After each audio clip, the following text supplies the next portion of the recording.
welcome to my channel. This is Nihal and you're watching Not Just Another Channel.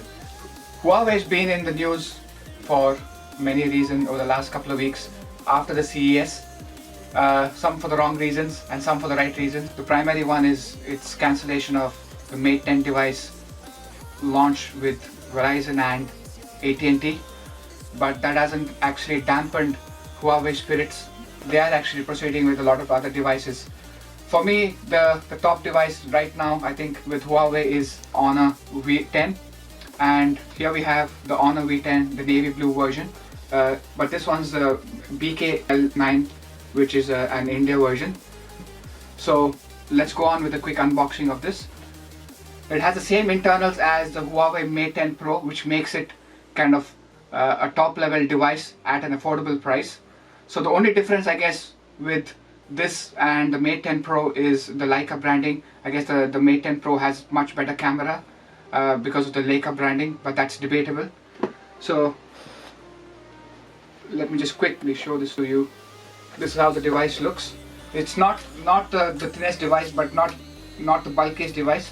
I guess for the battery size, you can forgive Huawei for the extra inch of thickness. If you have actually seen the Honor 8 or the 8 Pro, the design is very similar. So the only difference is you can see the 18:9 aspect ratio. It's got a full HD plus display, what Huawei calls the full view. So it's a 6-inch display. The fingerprint sensor is standard Huawei placement at the bottom. You've got pronounced lines at the back for the antenna, and you can actually see the protruding camera lenses. The placement is slightly unique compared to the other Honor series, where it is actually one single piece, but these look like two separate lenses. You may argue that there is a slight protrusion, so when you place it, there is a chance that these get scratched, but since I've not actually used it much, so I can't kind of give you a verdict on that.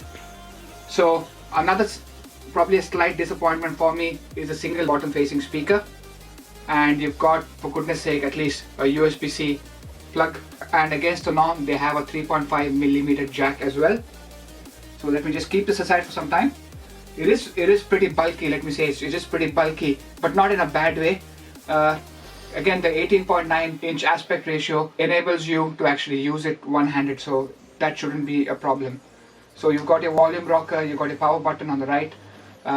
Even for a normal handed person, I think the power button isn't out of reach. So what comes in the box is your standard documentation and a SIM ejector, and you've got your charging brick. This apparently features Huawei's quick charge. So this is an Indian plug, as I mentioned before, so you might need an adapter if you're getting it from there. So in the UK, in the US, I think these are all available, so that shouldn't be a problem. It comes with a transparent TPU case as well, which again is much appreciated. So because Huawei devices not being the most popular in non-Asia countries, so getting the cases can be slightly difficult if you don't depend on eBay or any of the other Chinese vendors. So there you have it. It is a pretty snug fit, and at that being transparent, it does actually kind of still showcase the device. So let me turn that on for a quick walkthrough. Let's see if there's any battery left. Okay, there you have it, the Honor branding, powered by Android. So it has a 6GB RAM, 128GB ROM, and a first for Huawei in the budget segment or the mid kind of high segment is they're coming out of the box with Android 8.0 with what they call the EMUI 8.0. It's got 18:9 aspect ratio for the display, and it's close to 6-inch, 16 megapixel and 20 megapixel rear camera. It's got a 13 megapixel front camera, 3750 milliamp hour battery. So the quick walkthrough of the phone. I've already set up the Wi-Fi, and I've already set up my Google password. Always just make sure you've got two-factor authentication on your device. So I use my other phones to kind of set it up. So more gray, see, set screen lock style, pattern. I'm just going to turn it away from the camera for a while. Okay, that's done.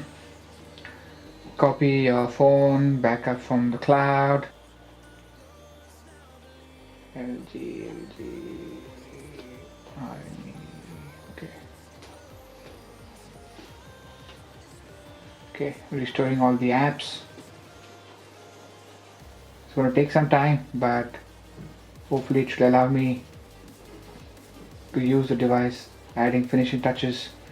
The screen brightness has dimmed automatically. I don't know if it's because something to do with the time or something to do with the sensor. Okay, let me log into my Huawei ID.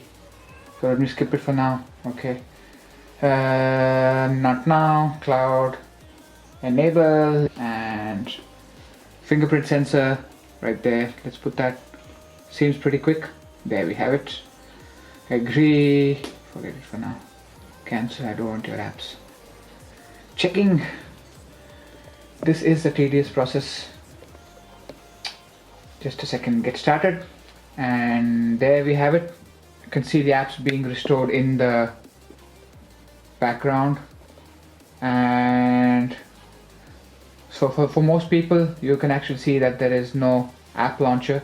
But I think with the new Huawei Mate settings, there is an option to enable app settings. I don't know where exactly it is, but more on that later. So anyway, that is basically a quick setup of the phone. So you can see it is pretty nifty, it is pretty quick. You can actually see stuff being installed in the back end. It says there's a one key navigation, system navigation to try.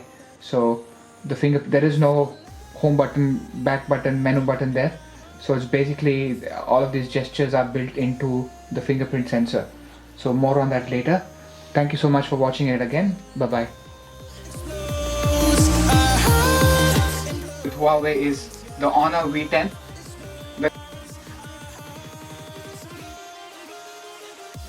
And this is, let me see what the color is. Just say something, we'll see. Hello and welcome to my channel. This is Nihal and you're watching Not Just Another Channel. This video is brought in collaboration with Buster Bunny GSD and the LazyWandererMysore, who's behind the camera.